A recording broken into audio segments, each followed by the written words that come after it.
All right, welcome to The Explainer.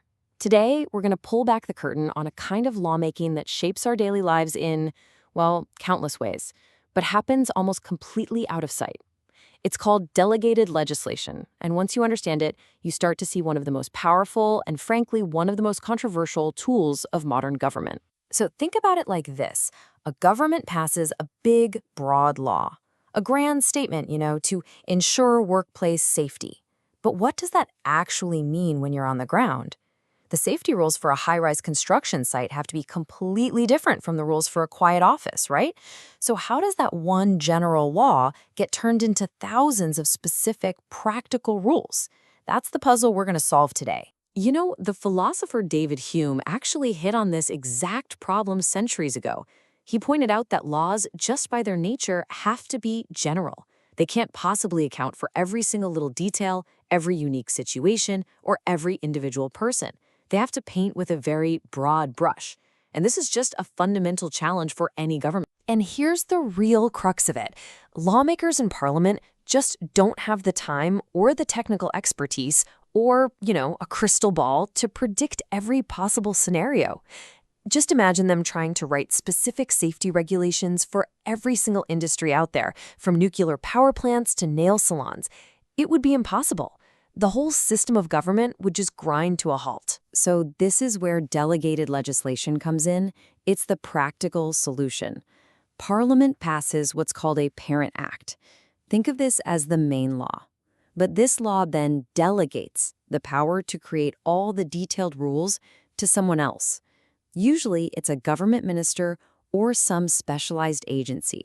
They're the experts who can actually fill in the blanks. Now, you'll see this type of hidden lawmaking go by a whole bunch of different names. Sometimes it's called rules, sometimes orders, regulations, or even bylaws.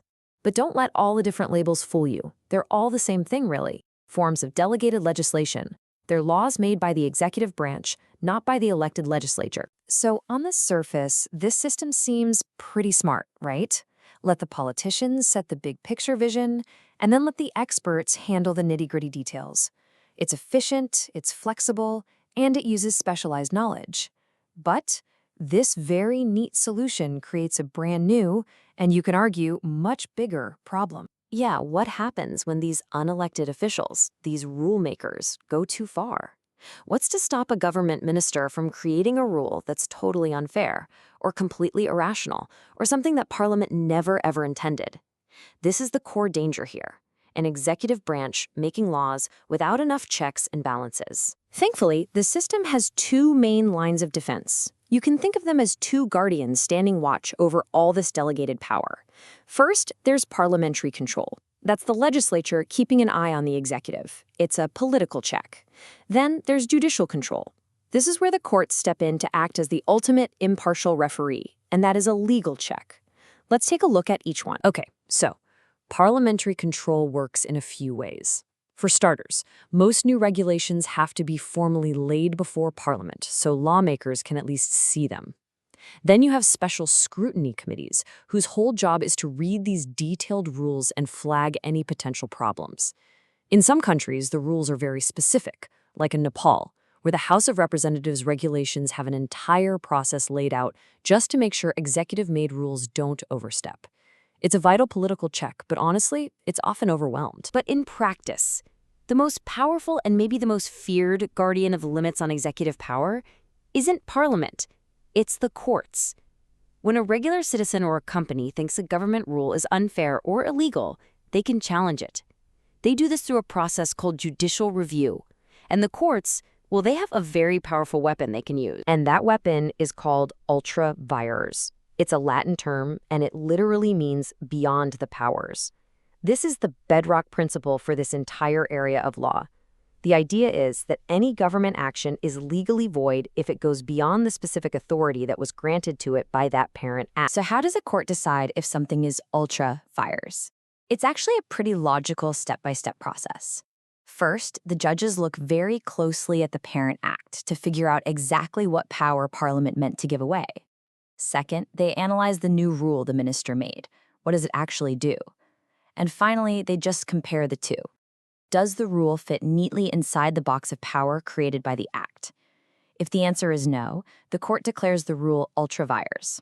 Simple as that. Now, a court can find a rule is ultra vires for a few different reasons. The most obvious one is if the rule just flat out contradicts the parent act. But a rule can also get struck down if the government didn't follow the correct procedure in making it, or if they use their power for an improper purpose.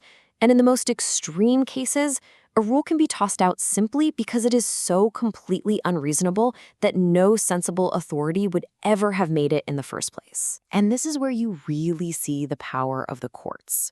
When a rule gets declared ultra vires, it isn't just tweaked or sent back for a rewrite. No, it becomes a legal nullity.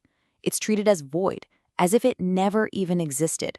The court literally strikes it from the books, completely. This really powerful quote from a senior British judge, Lord Mustall, explains why the courts have taken on this role so forcefully. He said that because other checks and balances can sometimes be weak, there was a vacuum, a dead ground, where citizens were left totally unprotected from the misuse of executive power. So the courts, he argued, had no choice but to step in and occupy that ground to defend the rule of law. So really, everything we've talked about boils down to this one fundamental tension. On one side, we need government to be efficient. We need it to be fast, flexible, and able to rely on experts. That is the whole argument for delegating power. But on the other side, we demand democratic accountability. We need scrutiny, fairness, and the absolute certainty that no one is above the law. That's the argument for having strong controls. And that leaves us with the central question, doesn't it?